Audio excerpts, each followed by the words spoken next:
Pojď ven. Tak když si uděláš, že teda to půjde, tak ale přece není tak blbě, aby kousla do nějakého debilního rukávu nebo pešky, tak je to kousnu do tebe, milej chlapečku, že jo? Když si vyjedete na sál, tak uvidíš, jo? Takže ten jako si teda vždycky mu tam strkal do sami, jako že mířil a ten vždycky se vyhnul a nabříkol, že jo? Jako ten telefon byl doteď v tom počítači. Ale ten jako... To je... Nebral to moc jako... Pojď sem. To je jako hru, no. Vždycky.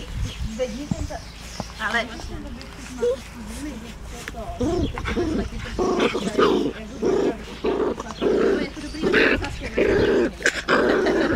Ona má krátké, že jo? A on... To je dobrý, to bere jako...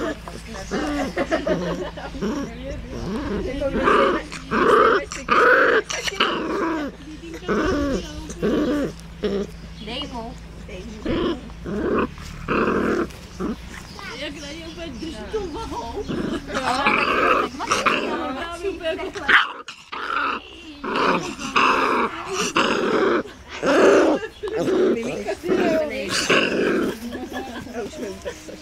Jsem vytočil to dát. teď si nastrojil. Co hledáš? Co se jdou? Drháš, ne? Ice. A kde je ten sen? Ne. To šel podívat v bráně, víš, tak aby nešla na to. No, teď tady. Co říkáš?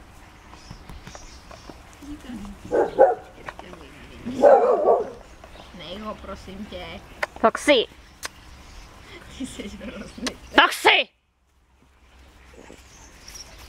To je nejoblíbenější sníh Anču. Bojíš dětí dárku. To úplně miluji.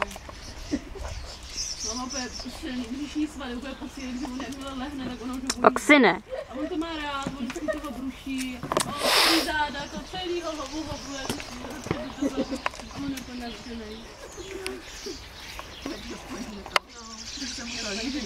No, si myslí, že si hrajou, že ona vždycky takové denně zakopne, že ty silou, že má ten a bojí, že už opět silou. A jak si takhle škůle, jak si hrajou, jako skupiny. Když to třeba někdy plaknu, a si sleduje, jako teď tu malinku. Já na něm jenom stojím a jakmile se otočí, já mám to zase. To mě domluví.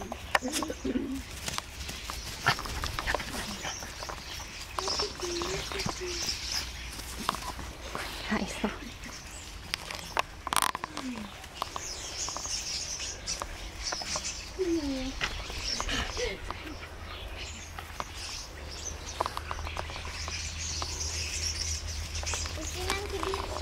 Nebudeš.